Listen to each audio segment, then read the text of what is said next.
Então vamos lá, estamos falando sobre Lia. Quem é Lia na Bíblia, né? Mulheres da Bíblia, Lia é uma forma contemporânea de a gente avaliar, analisar e estudar sobre as mulheres da Bíblia. Então quem é Lia? Lia é esposa de Jacó. Lia casa com Jacó. Lia é filha de Labão. Então quando Jacó pega a primogenitura de Esaú, ele então foge por indicação de sua mãe, Rebeca, ele foge para as terras da sua família e ele encontra Labão. Labão é seu tio e ele tem duas filhas, Lia e Raquel. Antes de ele encontrar Labão, ele já encontra Raquel e já se derrete de amor por Raquel, que é a filha mais nova. Então ele chega para Labão e fala: quero me casar com sua filha mais nova, Raquel, mas não tenho como te pagar, né? Vim fugido. Gente, caiu, não sei o que aconteceu, fechou o Instagram aqui, ó, sumiu tudo. Não tenho como te pagar e ele resolve então pagar o dote em 7 anos de trabalho. Ele trabalha 7 anos e o que acontece? No dia do casamento, aquela festa arada toda, na hora que Jacó vai se deitar, quando ele acorda no outro dia, quem dorme com ele, quem concretiza o casamento com ele não é Raquel, a sua amada, mas Lia. E durante a minha infância, talvez tenha sido, não sei se alguém me ensinou ou se eu criei essa história na minha cabeça, mas Lia era a traiçoeira, a enganadora, a ruim, a que não era digna de ser amada, e Raquel era bonita, era amada, era querida e era a mãe de José. Então eu cresci com esse conceito. De novo eu falo para vocês, o que eu estou fazendo aqui é um compromisso de estudar as mulheres da Bíblia de uma forma mais contemporânea. Por isso que eu faço essa live, porque eu me forço a estudar. Semana passada me lembrei então e vamos estudar sobre Raquel, que era a mulher amada, né? Era a esposa amada de Jacó, a mãe de José. E estudei e foi super especial. Mas quando eu estudei Raquel, eu estudei Lia. E aí eu me apaixonei por Lia. Porque Lia, primeiro, ela foi usada como moeda de trapaça pelo seu pai. Naquela época, eles não tinham esse livre acesso ao pai. Então, o pai provavelmente não diz na Bíblia se foi com a permissão dele, com o acordo dela, ou foi por uma obrigação. Mas, de uma forma ou de outra, Lia foi usada pelo pai por uma artimanha. Jacó não trabalhou por Lia. E na hora do vamos ver, ele recebe Lia.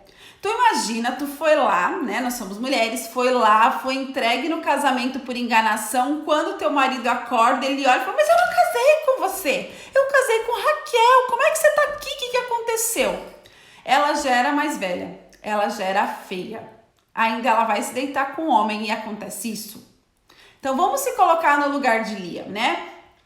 Pra mim Lia não era, né, tanto que se tu for ver até achei interessante um artigo que eu li que fala que tem muito mais registros de Raquéis do que de Lia, né? Porque Lia não é uma mulher que foi ensinada pra gente todo o seu contexto e tudo o que ela fez. Então, aí acontece isso, Lia se casa com um homem que não ama ela, que não deseja ela e que por engano ela se casa com ele, tá? Quando ela acorda, ela olha ali que tem um homem que não quer estar casado com ela. Ótimo. Pensa como é que essa mulher ficou. Pensa os sintomas de rejeição, o sintoma de desafeto, como ela se sentiu. Isso hoje, se a gente for pensar, é muito comum entre as mulheres. Você se sentir rejeitada, se sentir esse desafeto, essa não se sentir valorizada. Aí o que acontece?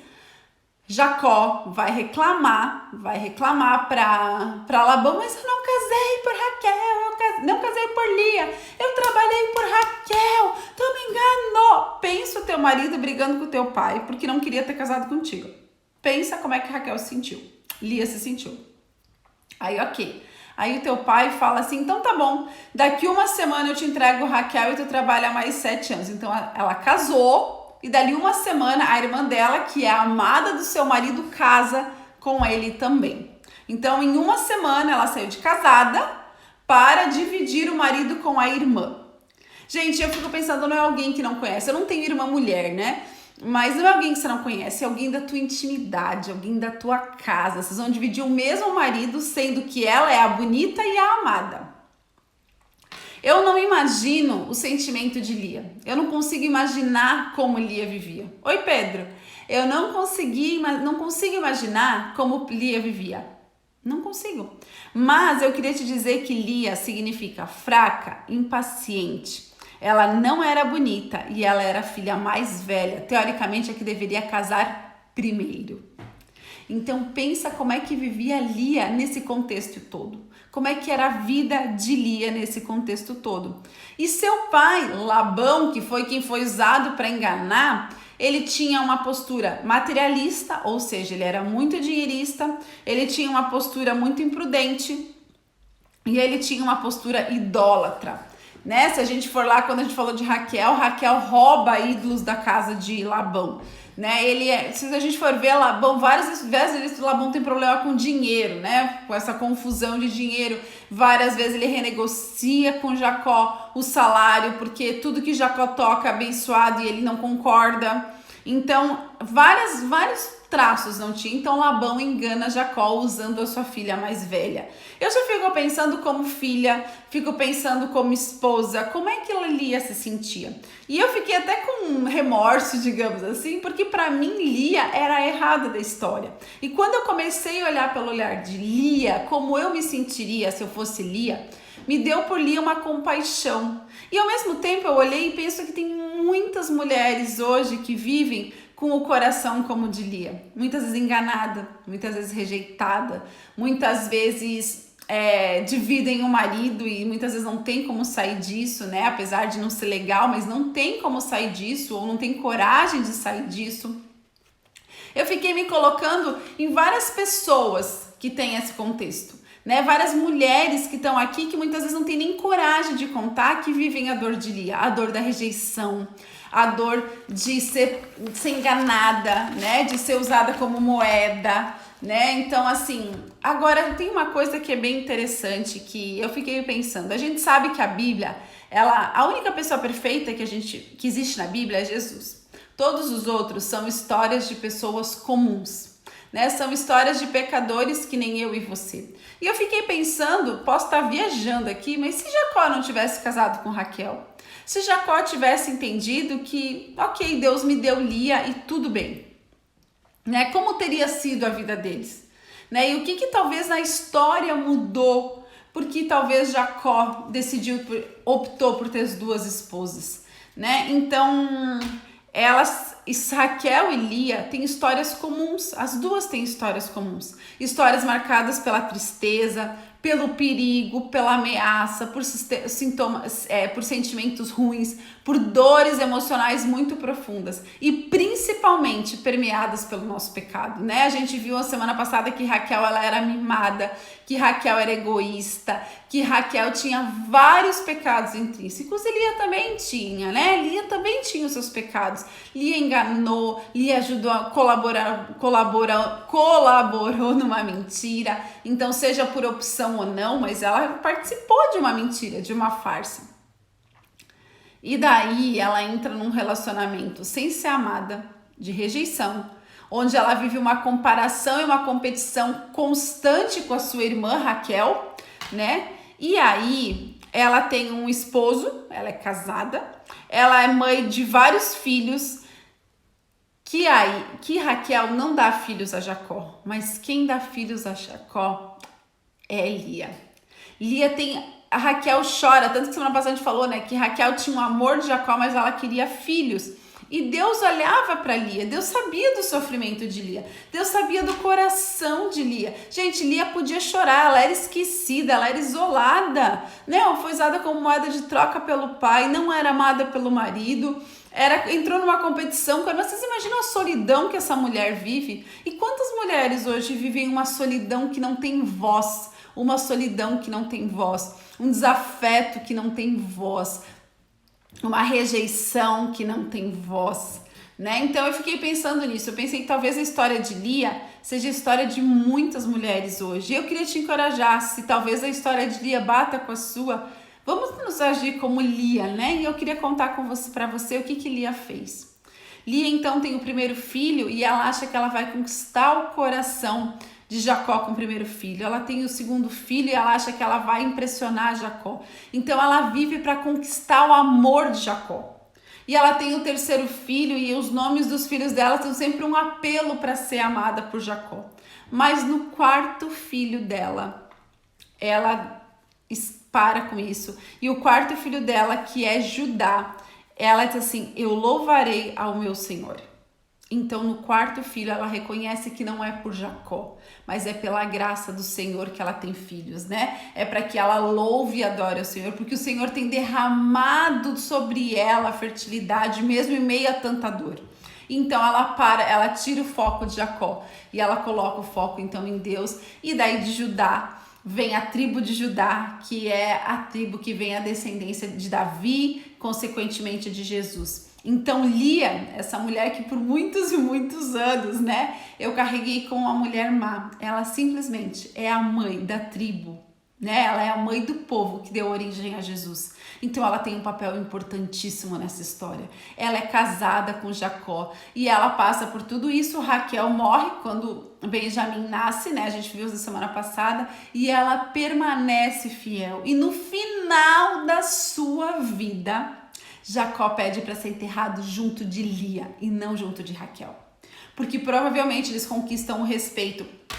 E eu lembro uma vez que uma amiga minha me contou que ela conheceu uma indiana, que a indiana diz assim para ela: o que eu mais acho estranho e diferente no Ocidente é que vocês amam para casar. No Oriente, né, na Índia, a gente é prometida, a gente casa e a gente constrói o amor. E era assim naquela época, eles eram prometidos, eles casavam bem jovens e eles construíam o amor.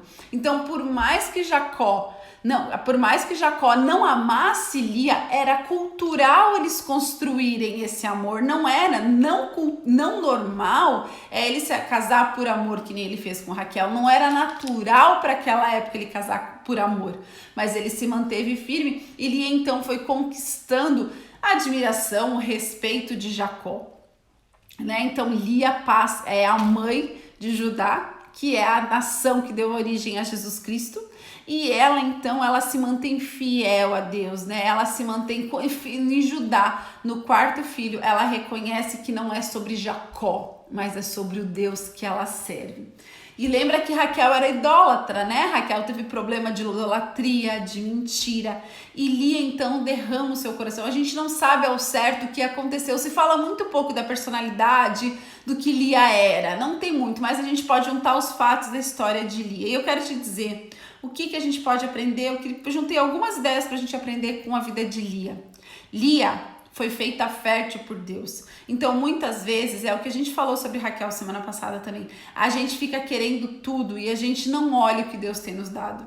E chegou um ponto que Lia precisou olhar: eu não tenho o amor de Jacó, mas Deus tem me dado filhos e eu vou glorificar a Deus pelo que Ele tem me dado. Então, eu quero te perguntar: o que Deus tem te dado? Como você reconhece Deus no que Ele tem te dado? Hoje de manhã eu estava escutando o podcast da Naná e ela fala assim que uma porcentagem alta, acho que é 95% das mulheres consideram 70% satisfeitas nos seus casamentos. Ou seja, a cada 10 coisas, 7 elas gostam no marido. Mas a gente a maioria das mulheres gasta uma energia gigante reclamando pelas 3 que são ruins. E é assim muitas vezes, a gente não consegue olhar as coisas boas do nosso casamento. A gente não consegue muitas vezes ver o que Deus tem nos dado, por mais simples que seja. Tá com saúde, né? Você enxerga, você escuta, você come, você sente gostos. Olha quanta coisa Deus tem feito. E às vezes a gente tá focado no que Deus não faz. Enquanto Lia olhava para Jacó, mendigando, reclamando seu amor, a vida pesava, mas quando ela glorifica a Deus, Judá se torna a nação que Jesus nasce, né? Se torna um povo escolhido para nascer, para que Jesus nasça ali. Então Lia é considerada a mãe de Israel, a mãe da tribo que dá origem a Jesus, que é Judá, que é o seu filho, então o quarto filho, onde ela vê que ela louva a Deus com os seus filhos, com a sua fertilidade. E é onde Jesus toca o coração dela. Ela vive sim no meio das aflições. Então, muitas vezes a gente acha que viver nas aflições não é um chamado de Deus. E talvez Deus te chamou para aquilo. Pode ser consequência de alguma coisa, pode ser a consequência do pecado nesse mundo, né? Mas eu queria te dizer que na Bíblia muitas mulheres vivem na aflição. Então é um pouco de inocência a gente achar que a vida vai ser fácil e sem dor, porque o nosso caráter é aperfeiçoado na dor. Então o que eu quero te dizer é que a dor, ela é natural na nossa vida, né? Ela é consequência do pecado que habita no mundo. E quando a gente não viver mais a dor, então a gente vai estar pronta para viver o céu. Porque se esse mundo não tivesse dor, a gente viveria no céu, né? Então eu quero dizer assim, Lia viveu a aflição. E talvez seja a sua aflição, talvez seja a sua angústia, talvez seja um motivo de que você acha que Jesus te abandonou, né? Mas a gente não sabe qual é o propósito de Deus. A gente não sabe o que Deus quer fazer na nossa vida através da dor que Ele tem permitido a gente passar. Mas eu quero que você saiba que o melhor jeito de passar por qualquer situação é de joelho no chão. É a gente entregando e reconhecendo que é por Ele, para Ele e por intermédio dEle. Mesmo rejeitada, ela permaneceu firme e fiel. Não é fácil. Eu não imagino como deve ser passar pelo que Lia passou. Então, se você conhece alguém ou se você vive isso, se você conhece alguém, ore todos os dias por ela. Não precisa falar. Simplesmente ore todos os dias. Assuma um compromisso hoje de orar por aquela sua amiga que passa por isso, por aquela sua parente, por aquela pessoa que você conhece que passa por isso. Coloque o nome dela diante de Deus todos os dias para que Deus restaure, para que Deus renove, para que Deus derrame ela um bálsamo, como no caso de Lia era com a fertilidade. Então eu quero te convidar a você orar pelas pessoas. E se essa for a sua situação, procure ajuda e ore muito. Não tem nada que ganhe os joelhos já no chão. O coração de Lia tinha um ídolo, Jacó. Né? O coração de Lia tinha um ídolo e era Jacó. E ela, né, teve filhos e implorou e desejou o amor de Jacó. Mas quando ela reconheceu que Deus era o ídolo e o centro da vida dela, as coisas mudam de figura. Eu quero te perguntar, talvez hoje o seu casamento é o seu ídolo. Talvez hoje os seus filhos são os seus ídolos. Talvez hoje você chega diante de Deus reclamando, né, o seu marido, os seus filhos, o seu direito, né? E quando a gente reconhece que maior coisa que Deus pode fazer pela nossa vida foi ter entregue Jesus para curar a nossa ferida, para curar o nosso pecado, né?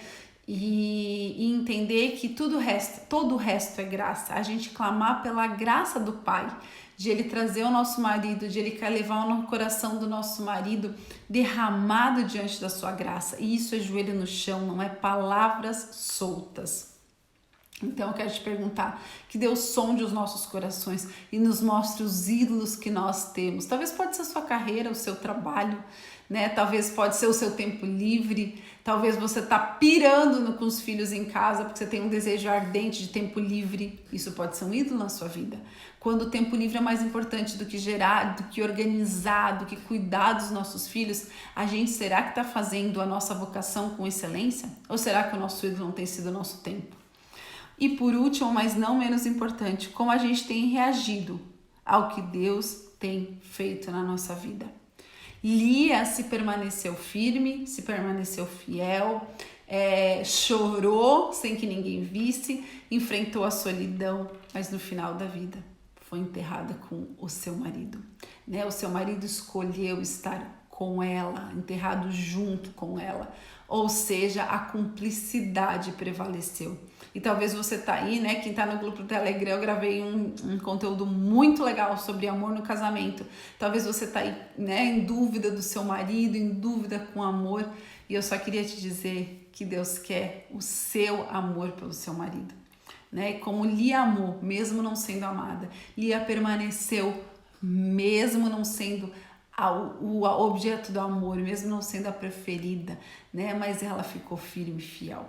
Então isso foi importante para mim Desejo que de alguma forma possa tocar o seu coração, para que a gente viva casamentos segundo o coração de Deus, onde Jesus, onde Deus seja o centro e o nosso marido e os nossos filhos sejam a graça de Deus derramada sobre a nossa vida e não ao contrário, não sejam um motivo de a gente reclamar para Deus o amor, porque o maior amor que a gente pode ter recebido, aquele foi derramado pelo sangue na cruz. Certo, minhas queridas? Se de alguma forma tocou seu coração, glória a Deus. Eu não sei onde essa live vai chegar, eu não sei em quem vai tocar, mas se fez sentido para você e você lembrou de alguém, compartilha. E se você precisar de alguma coisa, me chama, porque eu quero te ajudar, né? Deus tem levantado mulheres para que ajudem mulheres, para que mulheres sejam... Eu acredito fielmente que João 10:10 é uma regra, é um desejo de Deus para todos nós, porque Ele veio para que a gente tenha vida e vida em abundância. E se você não tem vida em abundância, a gente precisa caminhar nessa direção e eu quero te ajudar. Certo, meus amores? Que Deus te abençoe e que Ele frutifique na sua vida. Amém, amém. Amém, querida. Amém, Rose. Que Deus abençoe fortemente, ok? Um beijo no coração. Fiquem firmes. Primeiro Deus, depois os nossos maridos, e fiquem firmes. Lá no grupo Telegram tem um áudio super interessante que eu aprendi essa semana também no livro que eu tô lendo sobre o que é o amor no casamento. E para mim, Lia, foi a concretização do que Deus vem falando. Deus não está em silêncio, Ele está falando com a gente. Beijos, tchau, tchau.